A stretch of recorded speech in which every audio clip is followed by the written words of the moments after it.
다 같이 기도하시겠습니다.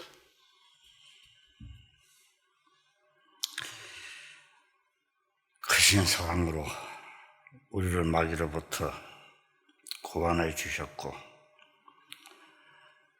항상 말씀을 이끌어 주신 하나님 아버지께 영광과 찬송을 드립니다.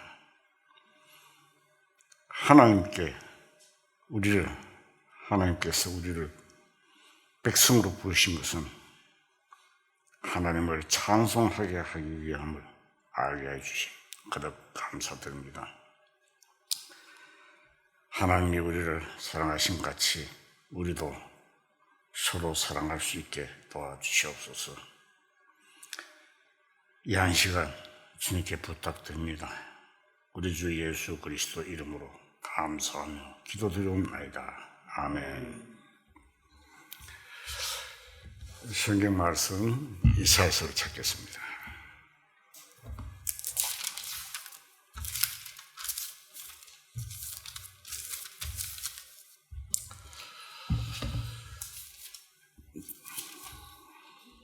이사야서 43장입니다.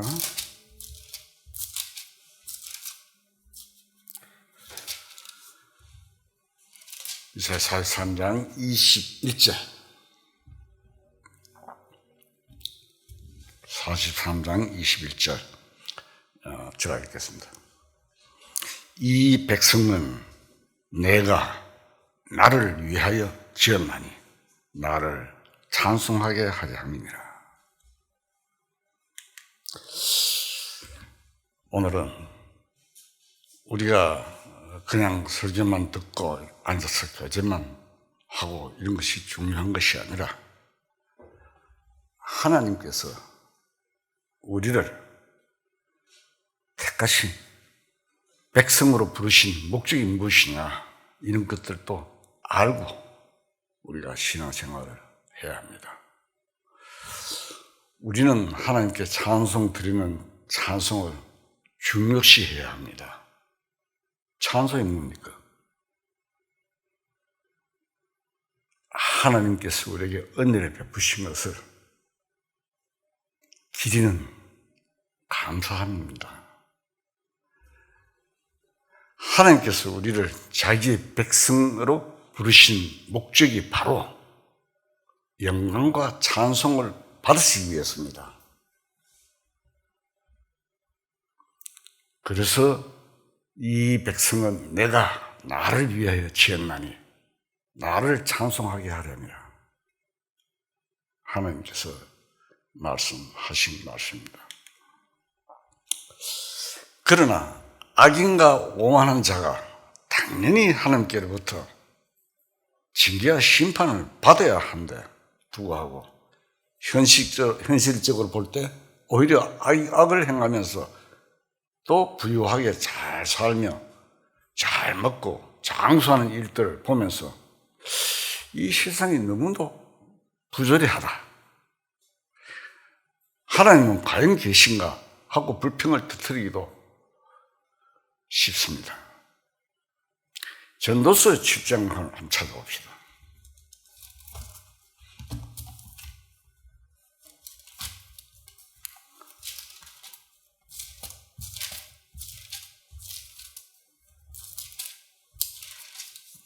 전도서 7장 15절, 제 성경으로는 954페이지입니다. 전도서 7장 15절, 자 읽겠습니다. 내 허무한 날을 사는 동안 내가 그 모든 일을 살펴보았더니 자기의 어려움에도 불구하고 멸망하는 의인이 있고 자기의 악행에도 불구하고 장수하는 악인이 있으니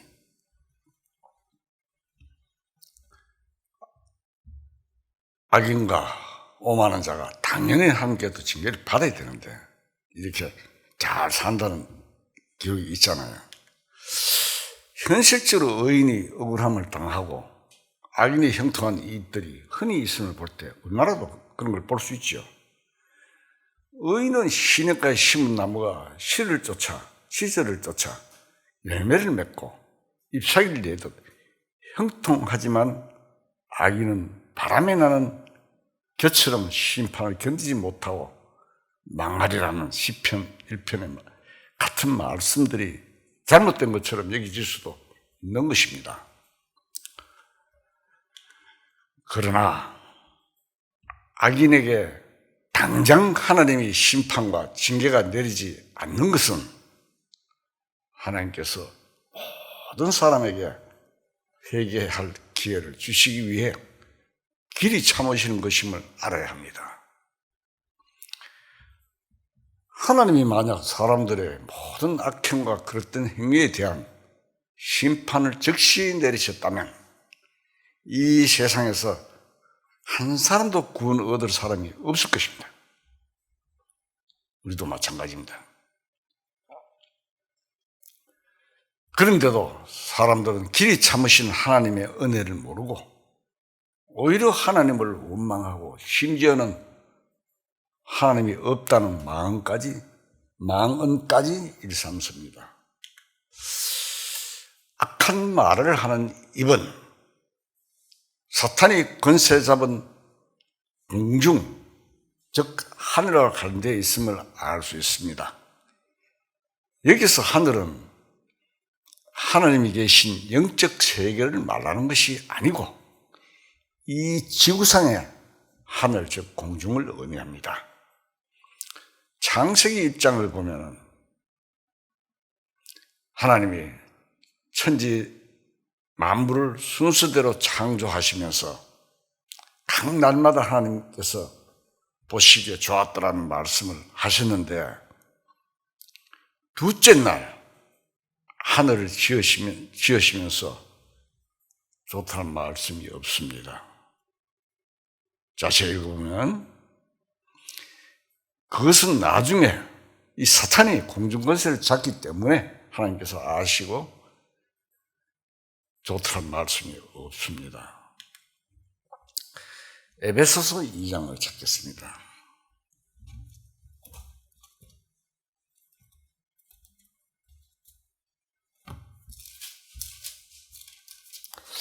에베소서 2장 2절. 에베소서 2장 2절 제가 읽겠습니다.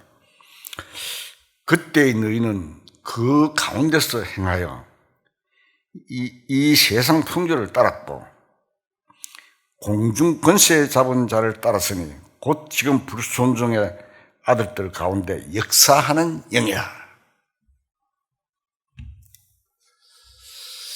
아담이 타락한 이후에 사탄은 공중 권세를 잡고 하나님과 인간 사이를 가로막고 세상을 지배하게 되었습니다. 이 세상은 악의 세력들이 지배하는 곳이 되었기 때문에 입을 하늘에 두고 하나님을 저주하고 원망하는 사람들이 많습니다. 사람들은 자신이 잘못을 죄를 놓고도 책임은 하나님께 돌리면서 원망을 합니다. 많이 보죠. 하늘도 무심하다 하고 뭐 오만 이야기 하잖아요. 구원받은 그리스도인들 가운데서도 자신에게 어려움이나 실이 닥치면 하나님을 원망하고 불평하는 일들이 종종 있습니다. 분명히 자신이 어떤 잘못이나 실수를 저지르는데도 책임을 하나님께 돌리면서 원망하는 일들이 있는 것입니다. 심지어는 하나님을 저주까지 하는 사람까지 있습니다.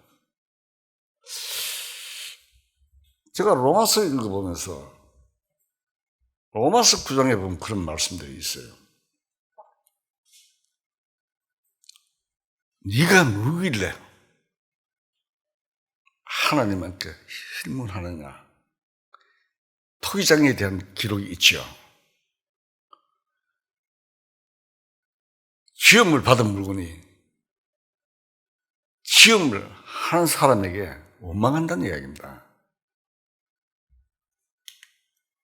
사탄의 백성들은 사탄이 말하는 소리를 듣고 그 정신과 생각이 완전히 하나님께로부터서 돌아서서 하나님을 무시하며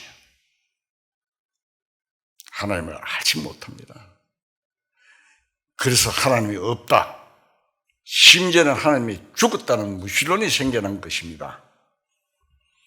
스탈린이나 모택동 또 버들란드 러셀 같은 이들이 바로 그러합니다. 영국의 무신론자 버틀은 러셀은 성경 속에 나타난 예수님의 말씀이 거짓말이라고 하며 예수는 사람을 기만하는 거짓말쟁이라고 하였습니다. 이처럼 그 마음이 완전히 하나님을 무시하는 사람들이 이 세상에는 많습니다. 하나님을 무시하면서 살아가는 사람들 중에는 이 세상에서 육신적으로 풍요롭고 행복하게 잘 지는 이들도 많습니다. 우리가 여기서 한 가지 명심해야 할 것이 있습니다. 혹시 이 우리에게도 억울한 일이 생긴다면 꼭 참고 함부로 입을 열어서는 안 되는 것입니다. 자기 마음속에 억울한 일에 대해서 생각은 하지만 왜 생각이 안 나겠습니까? 하지만 입을 꼭 다물고 발설하지 않아야 합니다. 하나님을 무시하는 사람은 저렇게 이 세상에서 행복하게 잘 사는데 왜 나는 하나님을 잘 섬기고 마음을 바로하고 손으로 죄를 지지 않고 살아가는데 이렇게 고통과 괴로움을 당할까? 우리는 악한 사람은 잘 되고 하나님을 열심히 섬기고 정직한 마음으로 살아온 사람은 고통을 당할까 하는 의심이 마음에 꽉 차 있을 수 있지만 그것을 입으로 발설하지 않아야 합니다. 우리는 할 수 있으면 좋지 않은 말을 하는 것을 꼭 참아야 합니다. 그러면 나중에 내가 참 잘 참았다 하고 느낄 때가 올 것입니다. 우리가 한 가지 알아야 할 것은 우리가 이 교회는 합법적인 어떤 정의를 실현시키는 곳이 아니라는 사실입니다. 만일 하나님의 사랑이 없이 정의가 그대로 실현됐다면 하나님의 사랑이 없이 정의가 실현됐다면 모든 사람들이 다 지옥 가 있을 것입니다. 안 그렇습니까? 옳고 그런 것만을 자꾸 따지면 교회는 서지 못하지요. 교회는 그런 곳이 아닙니다. 옳고 그런 것을 따지기보다는 우리는 하나님의 뜻이 어디에 있는지를 생각해야 합니다. 우리 속에는 육신적인 생각으로 모든 것을 판단하려는 경향이 있다는 것을 잊어서는 안 됩니다. 요한복음 8장을 찾겠습니다.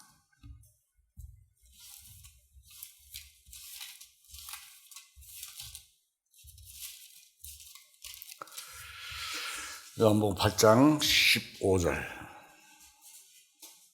요한복음 8장 15절. 제가 읽겠습니다.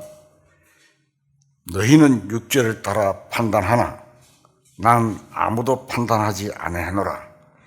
만일 내가 판단하여도 내 판단이 참되니 이는 내가 혼자 있는 것이 아니요 나를 보내신 이가 나와 함께 계십니다. 예수님은 유대인들에게 너희는 육체를 따라 판단하지만 나는 아무것도 판단치 아니한다라고 하셨습니다. 예수님은 육체를 따라서 판단하지 아니하신다는 말씀입니다. 사람들은 모두 육신의 생각에 따라 판단하기 때문에 그 판단이 정하지 않고 오히려 하나님의 뜻을 대항하게 되는 수가 많습니다. 하나님의 뜻은 현실적으로 우리 눈에 보이지 않고 적극적으로 나타나지 않습니다. 그래서 우선은 우리의 육신의 생각을 따라 모든 것을 판단하기가 쉽습니다. 그 판단이 당장에는 옳은 것 같아 보이지만 그렇지 않습니다. 그래서 하나님의 뜻이 나타나기를 조용히 기다리는 마음이 필요하다는 것입니다. 교회는 사람들의 어떤 것이 옳고 어떤 것이 그러다는 것을 밝히는 곳이 아닙니다. 오히려 교회는 서로 용서하고 허물을 덮어주며 구원받은 형제 자매들이 서로 사랑을 나눌 수 있는 곳입니다. 하나님께서는 우리의 부정한 것과 불의한 것을 덮어주시고 용서해 주셨기 때문에 우리가 구원받은 것입니다. 구원받은 사람들도 다른 사람들에게 그런 사랑을 나타내어야 합니다. 그리스도인 사이에 어떤 의견 충돌이나 불협화음이 없을 수는 없습니다. 그런 가운데서 자기 주장을 내세워서 형제 자매들의 마음을 상하게 하는 것은 성령을 근심하게 하는 것입니다. 우리는 어떤 일로도 형제 자매에게 무례히 행하지도 말아야 됩니다.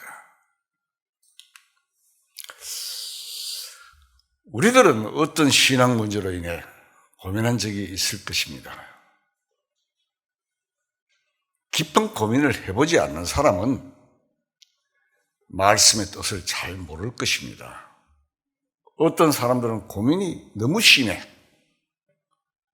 생의 모든 것을 포기해버렸으면 좋겠다는 생각까지 하게 됩니다. 그런 사람들 제가 많이 봅니다. 너무 고통스러우니까 죽어버렸으면 좋겠다.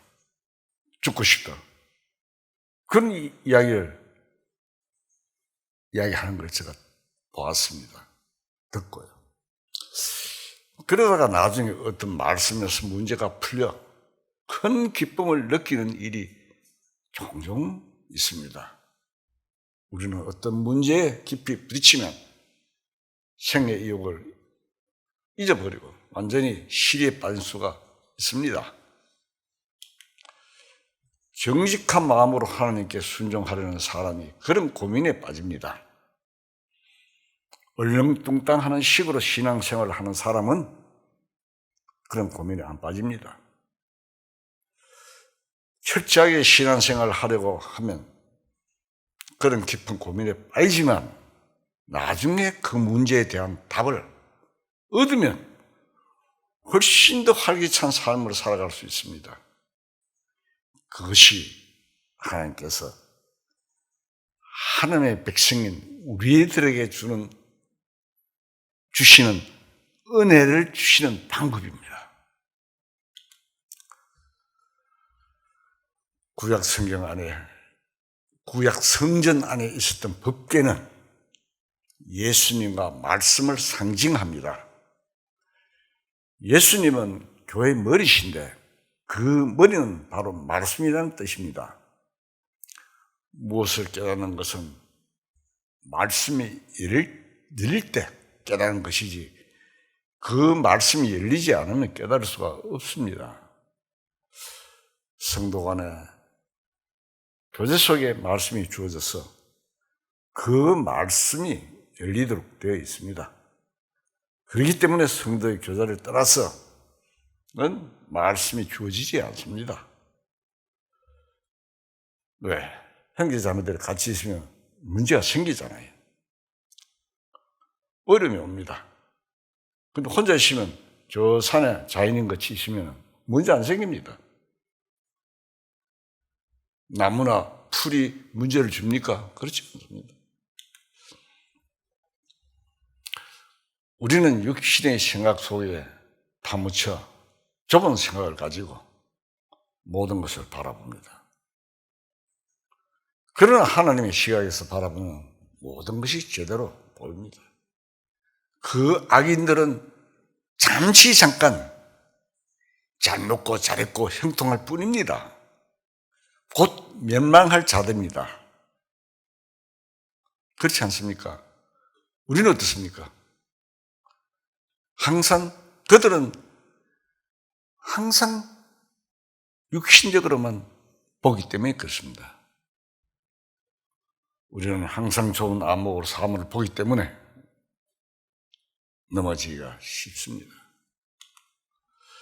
나중에 세상 사람들이 죽음에서 깨어나 주님 앞에 심판받기 위해서 설 때에는 자신들이 무시했던 그 주님의 모습을 바라보며 두렵고 떨림으로 심판을 기다리게 될 것입니다.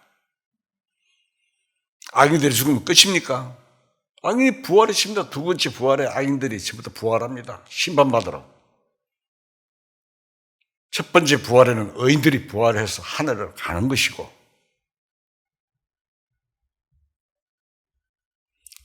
구원받은 그리스도인들은 주님과 같은 형상으로 화하지만 저희 악인들은 사망의 부활로 주님 앞에 서게 될 것입니다. 히브리서 4장을 찾겠습니다.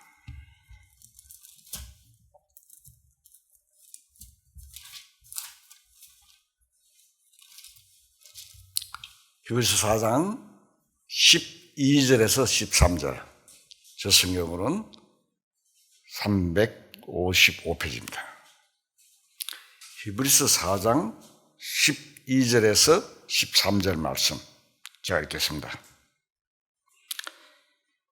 하나님의 말씀은 살아있고 활력이 있어 좌우의 날숨은 어떤 금보다 또 예리하여 혼과 영과 및 관절과 골수를 찔러 쪼개기까지 하며 또 마음의 생각과 뜻을 판단하나니 지은 것이 하나도 그 앞에 나타나지 않음이 없고 우리의 결산을 받으실 이의 눈앞에 만물이 벌거벗은 것 같이 드러나느니라. 하나님의 말씀이 심장을 찔러 회개케 한 것입니다. 내가 이렇게 주님을 위해서 열심히 살고 죄를 안 짓고 살려고 했는데 왜 이런 고통을 당하고 악한 사람은 오히려 잘 되느냐는 생각은 짐승들처럼 본능적으로 떠오르는 생각이지 하나님의 말씀이 한 것이 아니었다는 말입니다. 우리는 자칫 잘못하면 육신의 본능적으로 무엇을 생각하면서도 그것이 진리인 줄 착하기가 쉽습니다. 우리는 자주 넘어질 뻔하였을 때 주님께서 진리의 말씀으로 우리를 붙들어 주신 것을 감사드려야 합니다. 또한 우리는 하나님의 말씀을 생활에 좌우명으로 삼아야 합니다. 그래서 이스라엘 민족들은 머리에다 띠를 메고 손에 감고 형식적으로 율법을 감고 다니죠. 좌우명을 삼기 위해서 우리는 마음으로 말씀을 생활에 좌우명을 삼고 살아야 합니다. 우리가 참으로 죄로워지고 또 죄를 짓지 않기 위해서는 주님의 말씀을 가까이 해야 합니다. 주님의 말씀을 그냥 형식적으로 읽는데 그쳐서는 안 됩니다. 주님의 말씀을 마음에 묵상하고 순종하는 삶이 있어야 합니다. 우리는 육신의 생각에서 실족 한 번 했던 데에서 벗어나 마음이 주님께로 향하고 있어야 합니다. 말할 수 없는 고통 속에 있다가 어떤 말씀에 우리를 깨우쳐 주실 때에는 우리는 기쁨과 감사하는 마음으로 살아가야 합니다. 고린도서 8장을 찾겠습니다.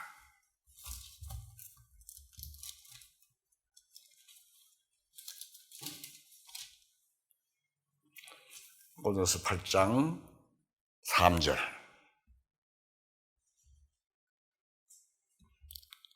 고린도서 8장 3절 제가 읽겠습니다. 또 누구든지 하나님을 사랑하면 그 사람은 하나님도 알아주시느니라.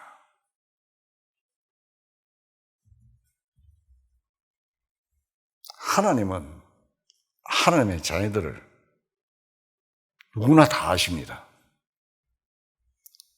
그러나 하나님의 아심 받는다는 말씀은 특별한 의미가 있습니다. 예수님의 제자 12명 가운데 베드로, 요한, 야고보 세 사람은 주님이 그 제자 가운데서도 특별히 구별했습니다. 우리가 마태복음 10장에 보면은 변화산에서 예수님이 제자들을 나머지 제자는 두고 세 제자만 변화산 위로 데리고 간 사실 기록을 볼 수 있죠. 그래서 예수님이 앞으로 부활하신 모습으로 변화되는 그런 모습을 보여주셨습니다. 그들이 주님을 사랑하는 마음의 정도 때문에 아마 예수님이 그랬을 것입니다. 구약에서 보면 하나님께서 나는 나를 가까이 하는 자에게 가까이 한다는 꼭 하셨는데 그거를 역으로 반대로 해석하면 나는 나를 멀리하는 자에게는 멀리한다는 뜻이 됩니다. 그렇지 않습니까? 참 성도는 하늘에나 땅에나 주님밖에 없다는 감사가 넘치는 경지에 들어갔습니다. 앞에서 있는 성도들 보면요. 얼마나 행복한 사람입니까? 진정으로 우리의 마음이 하늘에나 땅에서 주님만을 사랑해야 된다면 그보다 더 행복한 일은 없을 것입니다. 신명기 6장을 한번 봅시다.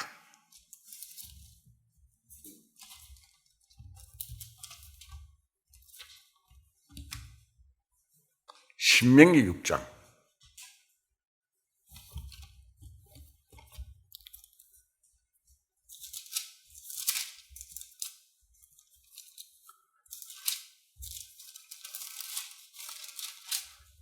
신명기 6장 5절. 제가 읽겠습니다. 너는 마음을 다하고 뜻을 다하고 힘을 다하여 내 하나님 여호와를 사랑하라.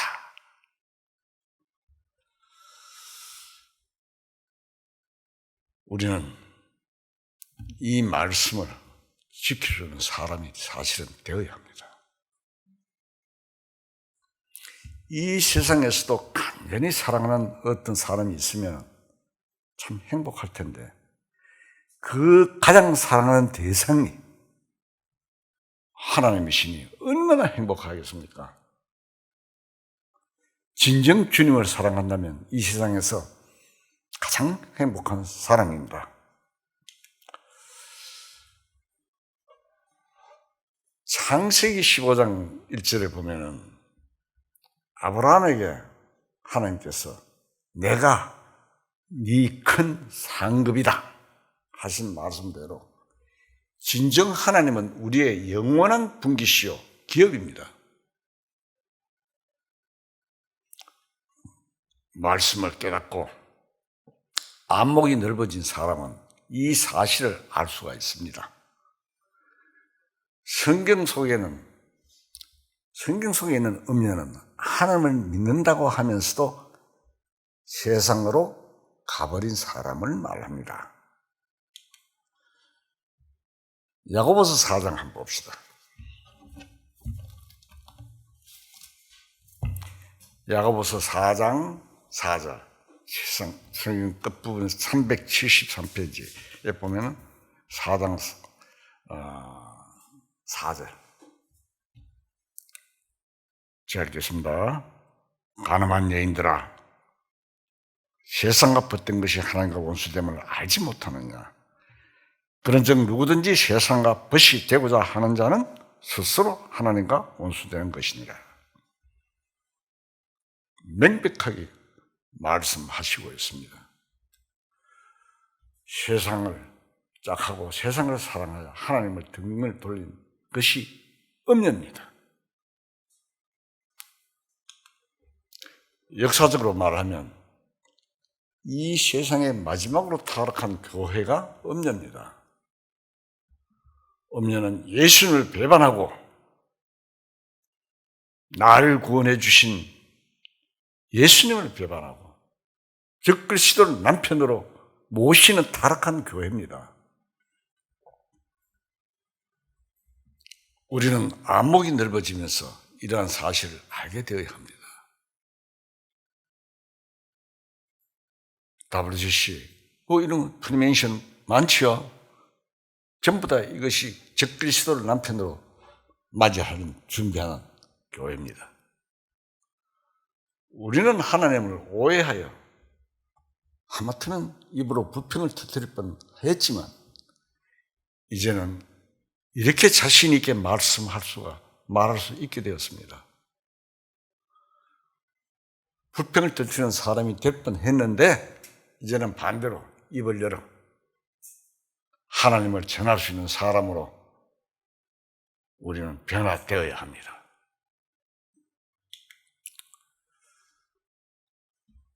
요한일서를 한번 찾겠습니다.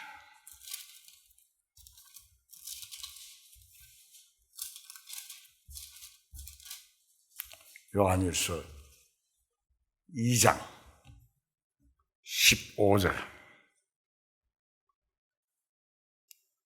자, 읽겠습니다.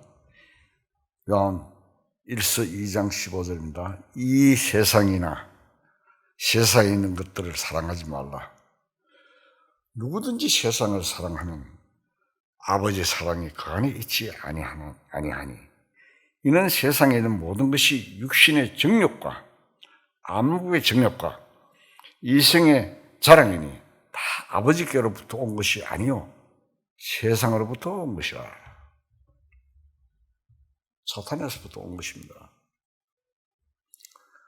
우리가 구원을 받고 처음에는 모든 일에 열심을 내지만 제대로 믿음이 성장하지 않으면 마음이 차츰차츰 세상에 물들어 물질과 쾌락을 사랑하고 세상 풍속에 빠지게 되는 것입니다. 우리 마음은 세상에 끌려가는 경향이 있습니다. 우리 마음속에 무엇이든지 하나님보다 더 사랑하는 것이 있다면 그것이 바로 우상 숭배입니다.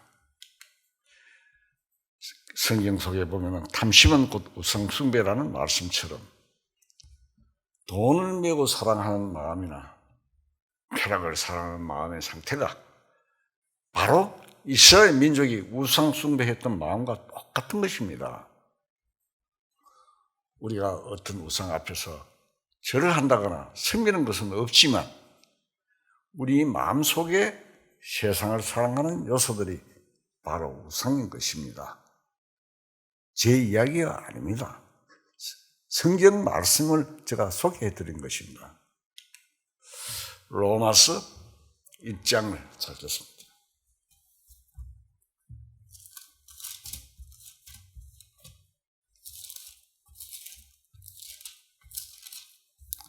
(1장 28절) 로마서 1장 28절.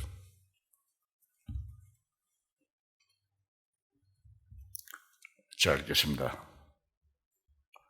또한 그들이 마음에 하나님 두기를 싫어하며 하나님께서 그들을 그 상실한 마음대로 내버려 두사 합당하지 못한 일을 하게 하셨으니. 우리 마음이 세상을 향해서 가게 하는 것이 우상입니다.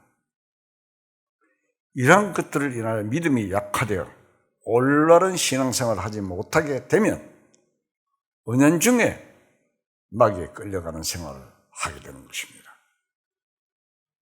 이스라엘 민족이 바벨론의 포로로 잡혀간 것이 바로 이러한 일들의 그림자입니다.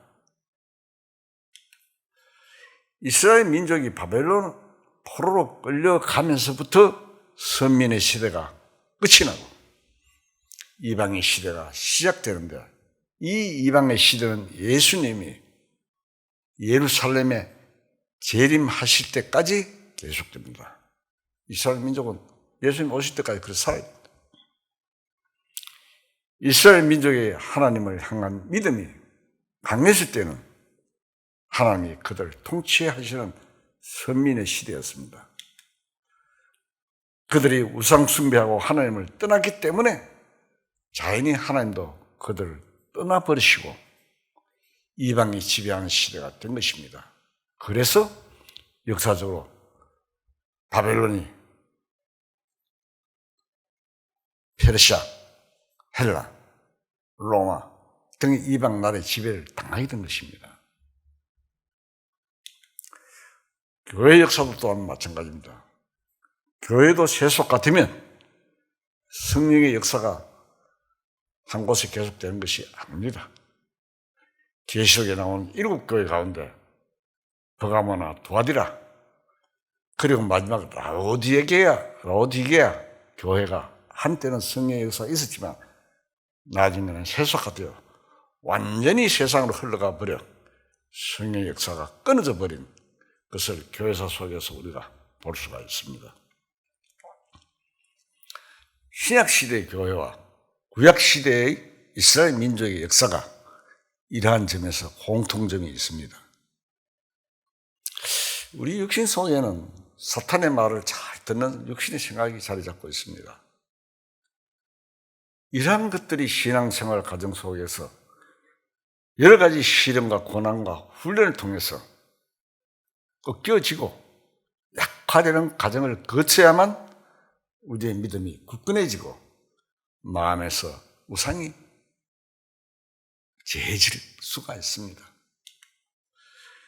육신은 세상을 굉장히 좋아하고 아주 민감하게 반응한 요소가 있습니다. 우리가 살고 있는 이 시대는 더욱 이 육신적인 요소가 강한 힘을 발휘할 수 있습니다.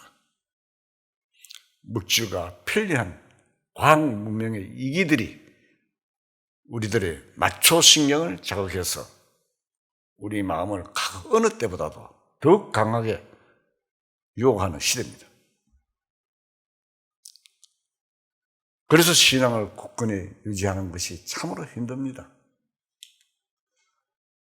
우리가 만일 끝까지 믿음을 지키지 못하고 세상에 져서 육신을 따라 살아가면 하나님의 선민인 이스라엘 민족이 원수들에 의해서 바벨론으로 끌려가듯이 사탄의 세력에게 굴복당하게 되는 것입니다. 우리는 이스라엘 민족을 통해서 교훈을 삼아야 됩니다. 이스라엘 민족은 바벨론으로 끌려가게 되었을 때 하나님이 영원히 버리신 것 같이 생각하여 하나님께 부르짖었던 내용들을 우리가 성경을 통해서 많이 봅니다. 성전의 신약 시대에는 바로 교회를 말하는 것입니다. 교회가 바로 성전입니다. 일반적으로는 교회 하면 예배당 건물을 생각합니다. 조그만 성경 지식이 있다면 건물이 교회가 아니라는 것쯤은 알게 됩니다. 성경에서 말하는 교회는 인격체이지 외형적인 건물이 아닙니다. 구약의 성전은 신약 교회의 그림자인데 신약시대 교회는 예수님을 머리로 하여 구원받은 사람들이 지체로 연결되어 있는 인격체입니다. 항상 이것을 염두에 두고 생각을 해야 합니다. 베드로전서 2장을 찾겠습니다. 2장 4절. 2장 4절. 제가 읽겠습니다. 사람에게는 버림바가 되었으나 하나님께서는 택하심을 입은 보배로운 산돌이신 예수께 나아가 너희도 산돌같이 신령한 집으로 세워지고 예수 그리스도로 말미암아 하나님이 기쁘게 받으실 신령한 제사를 드릴 거룩한 제사장이 될지니라. 교회는 죽은 돌이 아닌 산돌로 지어진 돌집입니다. 그 기초석은 예수님입니다. 그래서 이 신령한 집이 성전입니다.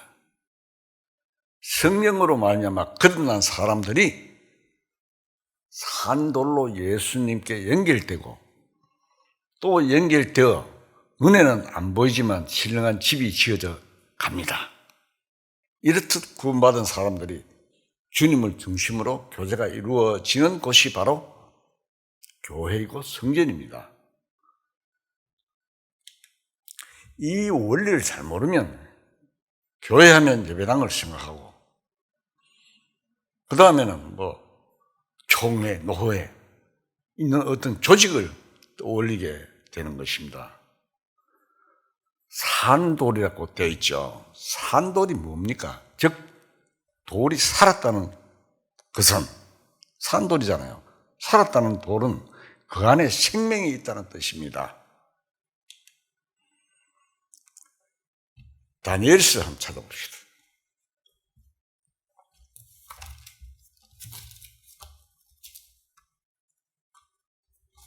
다니엘서 2장.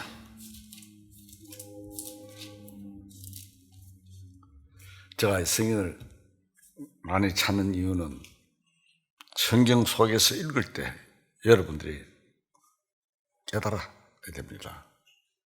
그래서 제가 그 내용을 좀 설명해 드립니다. 도움을 위해서. 성경을 자세히 봐야 됩니다. 다니엘서 2장 31절. 다니엘이 바벨론에 잡혀갔을 때 느부갓네살이 꿈을 꾸고 물을 때 그 내용을 하나님께서 알려주신 그 내용들입니다. 30절 읽겠습니다. 왕이여, 왕이 한 큰 신상을 보셨나이다.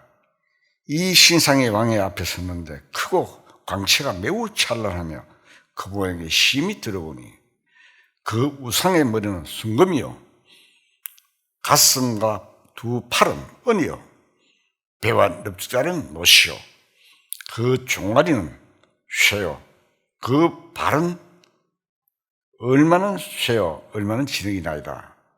또 왕이 보신즉 손대지 아니한 돌이 나와서 신상에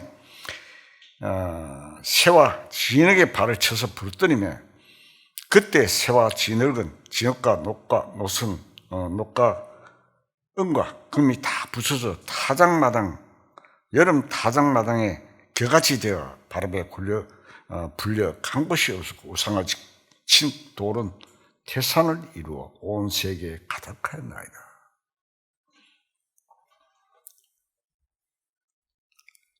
제가 시간상 그림을 해서 소개를 하면 좋은데 시간이 그래 안 되기 때문에 잘 아시니까 여기 우상에 나오는데 장차 이 세상의 마지막 때에 공중에서 돌이 하나 날아와서 그 우상의 열발가락을 쳐버리면 완전히 그 우상이 가루가 되어 버린다는 기록이 있습니다.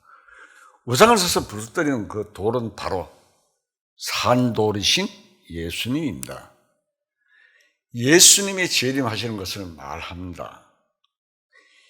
이 산돌이신 예수님 안에 있는 생명이 연결되면 새 생명으로 거듭나는 역사가 이루어지게 됩니다. 성령으로 거듭나서 새 생명을 받으면 주님과만 연결되는 것이 아니고 다른 형제 자매들도 같이 연결됩니다. 이렇게 해서 산돌과 산돌이 차츰차츰 연결되어서 집이 지어져 가는데 이 집은 세상적인 조직체가 아니고 성령 안에서 성도의 교제가 이루어지는 성전이 되는 것입니다. 이것이 바로 주님의 이름을 두신 곳입니다. 이처럼 주님의 이름을 두셨다는 것은 굉장히 중요한 뜻이 있습니다. 주님의 이름으로 제사함 받고 구원을 받으며 또한 그 안에 교회의 모든 일이 되어가는 것입니다. 그래서 우리는 기도할 때 어떻게 합니까? 주님의 이름으로 기도하는 것입니다. 사도행전 3장을 찾겠습니다.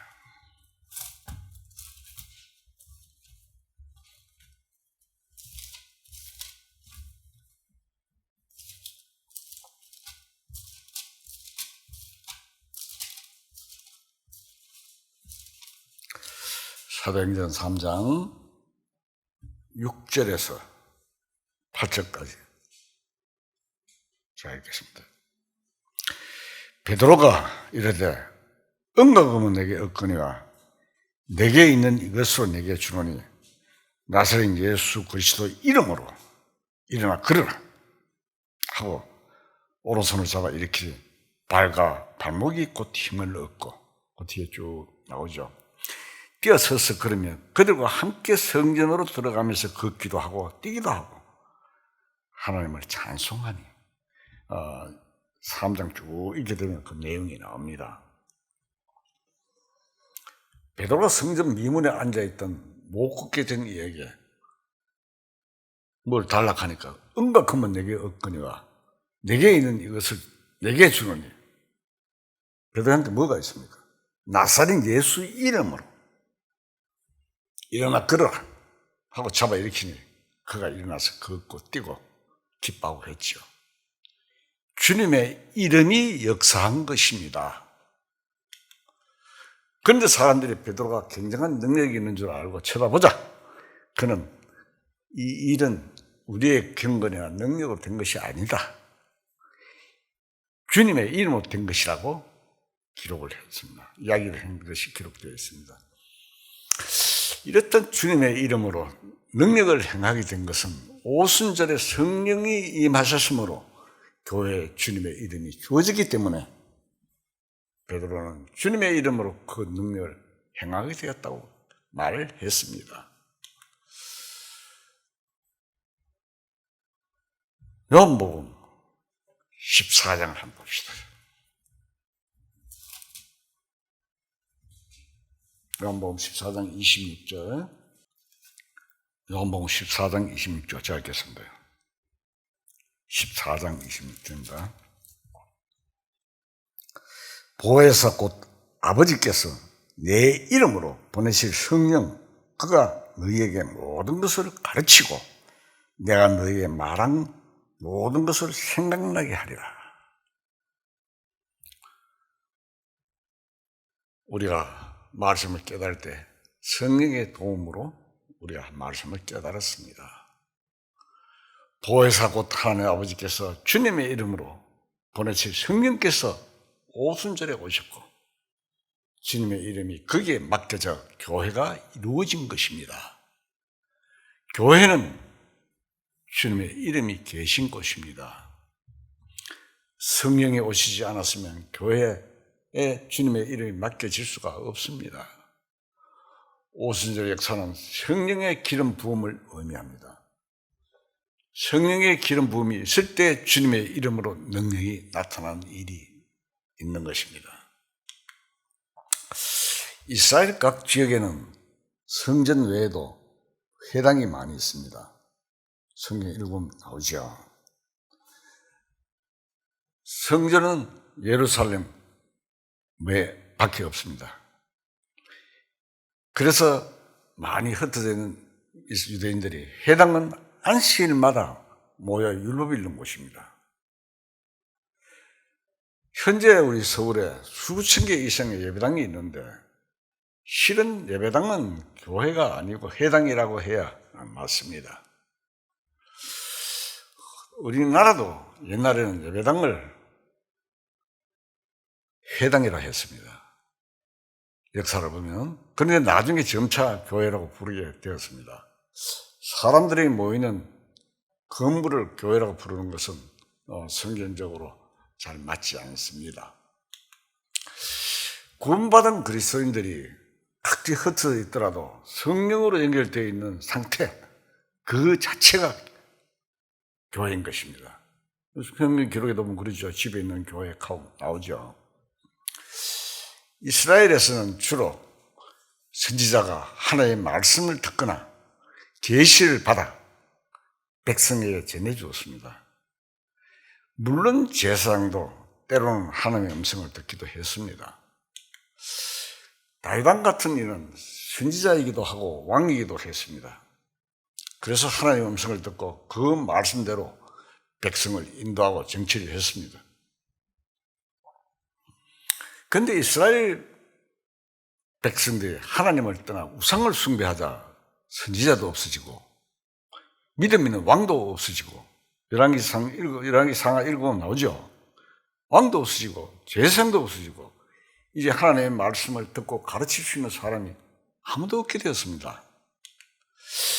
이사야 선지자 같은 이들이 있을 때는 이스라엘 민족 가운데 하나님이 계신 증거가 나타났습니다. 하나님의 이적이 나타나서 원수를 무찌르고 승리한 일들이 종종 나타났습니다. 시리아의 나만 장군, 나만 군대 장관은 문둥병 걸렸는데 이스라엘에 와서 엘리사 선지자를 만나 요단국물에 씻으라는 말을 듣고 씻어 문둥병이 나왔는데 그것이 바로 이스라엘 하나님이 계신다는 표적이었습니다. 엘리사가 어떤 능력이 있는 게 아니죠. 하나님이 함께 하시기 때문에 그 표적이 나는 것입니다. 그런데 그런 표적이 없어져 버리자고 많은 것입니다. 하나님이 택한 백성이라는 것이 전혀 증거되지 않게 된 것입니다. 신약 시대로 말하자면 성령이 떠나 영적인 능력을 완전히 잃어버리고 구원받는 사람도 일어나지 않게 되고 환난이나 시험을 당할 때 마음을 한테 모아 서로 사랑하는 하나님의 백성 모습이 사라지고 말았다는 뜻입니다. 계시록에 나타나는 일곱 교회 가운데 스마나 교회를 보면 외적으로는 교회 건물도 변변이 없는 상태였지만 신앙을 굳게 지켜나갔습니다. 원형극장에 높이 장대를 달아놓고 그리스도인들을 화형시키고 사자밥이 되게 하고 투사를 시켜서 칼로 찔러 죽이도록 했습니다. 그 시대 그리스도인들은 죽어가는 그 순간에도 하나님을 찬양과 감사를 드렸습니다. 그래서 용감하게 죽어가는 그 모습이 바로 주님의 표적입니다. 업히 생각하면 비참하게 죽어가는 것이 무슨 표적이냐고 할 것입니다. 그러나 그 죽어가는 모습들을 보고 마음이 찔려서 감동을 받아 예수를 믿게 된 사람들이 많이 생겼다는 기록이 있습니다. 하나님의 백성의 진정한 표적은 이 세상에서 하나님의 백성다운 긍지를 가지고 꿋꿋이 환난과 핍박을 견디고 믿음을 지켜가는 것입니다. 그런데 이스라엘 민족은 바빌론으로 포로로 잡혀간 다음에는 그러한 표적이 다 없어지고 말았습니다. 하나님의 음성 아무런 소망도 희망도 없는 상태에 된 것입니다. 그렇지만 지금 우리들은 어떤 어려움과 핍박이 환난이 있어도 희망이 있습니다. 틀림없이 머리하는 장래에 주님이 오셔서 우리를 영접해 주신다는 소망이 있습니다. 예수님과 같이 변화시켜 주신다 이 말입니다. 형상과 같이. 그래서 우리는 하나님의 백성으로서 긍지를 가지고 살아갈 수가 있는 것입니다. 이방의 때는 주님의 오심으로 끝이 납니다. 물론 70년 만에 이스라엘 민족이 바벨론으로 돌아옵니다. 바벨론에서 돌아옵니다만 그것은 완전히 회복은 안 되었습니다. 돌아와서 예루살렘 성을 짓고 성전을 회복하기는 해도 또 다시 페르시아에게 멸망당하고 또 로마에게 의해서 멸망당하게 됩니다. 이방의 때가 자꾸 이어져 나가서 예수님이 재림하셔야 이방의 때가 끝이 납니다. 지금 현재 이스라엘이 예루살렘을 점령하기는 했지만 예루살렘 성전 터에는 아직도 회교의 알-아크샤 사원과 오말 사원이란 두 사원이 버티고 서 있습니다. 그러니까 아직은 이방의 때가 끝나지 않았습니다. 아직은 예루살렘에 이방 종교가 많고 또 팔레스타인 사람들도 굉장히 많이 살고 있습니다. 구 예루살렘 성 안에 보면 일부 지역은 유대인 지역이고 일부 지역은 아랍 사람들의 구역입니다. 그 밀집 지역에서 아랍 사람들이 관광객을 상대로 장사하고 있는 것을 볼 수가 있습니다. 그들은 총을 휴대할 수 없도록 되어 있기 때문에 이스라엘 사람들이 밉지만 공격은 할 수 없습니다. 마음의 분함은 있겠죠. 그런 상황에 예수님이 오시면 완전히 정리되고 이성적인 국가가 그게 형성될 것입니다. 예수님이 재림하시어 이방인 때가 끝이 나고 완전히 이스라엘 시대가 옵니다. 세계의 수도가 되는 것입니다. 이스라엘 민족이 홍해를 건너 꼭 구원받은 것은 예수님이 십자가에 못 박혀 돌아가신 그 일로 말미암아 영적 마귀의 머리를 깨트리고 우리를 구속하신 사실을 상징하는 것입니다. 예수님이 마지창때 달린 뱀처럼 마귀의 운명이 되어 죽으신 것입니다. 우리를 대신해서. 예수님이 마귀의 운명이 되어 십자가에 죽으신 것은 마귀의 머리를 부숴버리는 일입니다. 그래서 우리가 십자가 진리를 깨달으면 우리 영혼을 붙들고 있던 마귀가 죽는다는 뜻입니다. 영적 마귀의 머리가 깨지면서 우리는 마귀의 포로에서 풀려버리는데 그것이 우리 영혼의 구원입니다. 그래서 다시는 우리의 영이 마귀의 지배 아래 들어갈 수가 없게 되는 것입니다. 다만 우리의 육신 안에 아직도 죄의 힘이 남아있어 구원받고 새 생명과 다투는 문제가 남아있을 뿐입니다. 사망의 근세를 잡은 마귀가 내 영을 잡고 있을 때 내 영은 죽은 영이었지만 십자가 진리를 깨달음과 동시에 주님의 생명이 우리 안에 오고 우리는 마귀에게서 풀려나 버린 것입니다. 이 구원은 아주 실제적인 사실입니다. 그래서 찬송가에도 많이 나오죠. 그런 사람들이 자기의 감정을 많이 실어놨잖아요. 실제로 즉 마귀로부터 우리는 완전히 놓이는 것이 구원인 것입니다. 홍해를 건널 때 바로의 군대가 뒤따라왔지만 어떻게 했습니까? 불기둥이 가로막아 접근하지 못하게 했고 이스라엘 사람들이 다 건너고 난 다음에 모세가 돌아서서 지팡이를 드니 물이 합쳐져 바로의 군대가 몽땅 다 죽어버렸습니다. 그것이 바로 마귀의 세력이 멸망당하는 것입니다. 이스라엘 민족은 물이 없을 때 모세가 반석을 치니까 물이 나와서 마셨습니다. 이 사실은 우리가 신앙생활하는 중에 말씀을 깨달아가는 문제와 관련이 있습니다. 우리에게 어떤 시험이나 고통이 찾아오면 우리 마음은 답답하고 고통스럽지만 어떤 말씀을 통해서 그 문제가 풀리면 목이 마를 때 생수를 마신 것처럼 마음이 시원해지는 것을 경험하게 됩니다. 그것은 주님이 십자가 안에서 흘러나오는 생수를 말라는 것입니다. 우리는 단번에 예수님의 피로 제사함을 받았지만 신앙생활을 하는 가운데 예수님의 십자가에서 흘러나오는 물을 계속 마셔야 합니다. 예수님이 십자가에 죽으신 죽음은 현재 우리의 생활에 있어서 육신이 깨어지는 문제와 깊은 관련이 있습니다. 우리들의 육신은 항상 주님으로부터 공급을 가로막고 있습니다. 우리가 구원을 받기는 받아서 어떤 어려운 문제에 부딪히면 마음이 암담하고 주님으로부터 멀리 떨어지는 것처럼 느껴집니다. 그것은 우리 주님과 우리 사이에 육신이 가로막고 있기 때문입니다. 육신이 내 영과 주님 사이를 가로막고 있는데 이것이 주님의 말씀으로 깨어지면 주님으로부터 오는 시원한 물을 마시게 됩니다. 새로운 은사를 맛보게 되는 것입니다.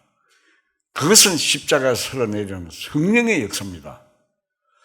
우리 육신의 생각이 주님의 말씀으로 깨어지면 우리 영이 주님과 일치가 되어버립니다. 내 육신의 생각이 부수어져서 주님으로부터 시원한 물을 마시게 되는 것입니다. 요한복음 7장에 보면 생수에 대해서 나오죠. 그래서 우리는 평생을 십자가를 지고 살아가야 되는 것입니다. 그래서 예수님께서 뭐라고 말씀하십니까? 나를 따라오려거든 자기 십자가를 지고 나를 따르게 했습니다. 십자가는 육신을 죽이는 장소입니다. 십자가를 진다는 것은 세상 생각과 내 모든 인간적인 육신의 요소가 무너지는 것을 말합니다. 갈라디아서 2장을 한번 찾겠습니다.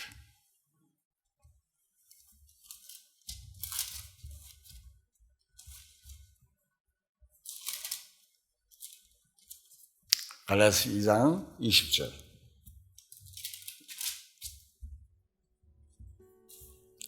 자, 읽겠습니다. 내가 그리스도와 함께 십자가에 못 박혔나니 그런즉 이제는 내가 사는 것이 아니요 오직 내 안에 그리스도께서 사시는 것이라. 이제 내가 육체 가운데 사는 것은 나를 사랑하사 나를 위하여 자기 자신을 버리신 하나님의 아들을 믿는 믿음에서 사는 것이라. 우리가 어떤 형제와 형제 사이에 문제가 생겨 마음이 불편하고 그 형제가 미워질 때가 있습니다. 그때 생각해 보면 왜 내가 아직도 형제를 미워하고 불쾌한 감정을 가지고 있는가? 정말 아무것도 아닌 것을 가지고 문제를 삼고 있거나 하는 것을 알게 되는 순간이 있을 것입니다. 그 순간이 바로 내가 그리스도와 함께 십자가에 못 박히는 것을 안 순간입니다. 그렇게 순간적으로 깨달음이 오는 것이 그것이 바로 바위를 깨어 생수를 마시는 것입니다. 예수님이 십자가를 지고 나를 따르라고 하셨는데 이 십자가를 진다는 것은 육신의 생각과 세상을 사랑하는 생각을 십자가에 깨뜨리고 우리의 삶을 주님의 뜻을 따라 살다 주님을 만나게 맞이하는 복된 자들이 되어야 하겠습니다. 다 같이 기도하시겠습니다.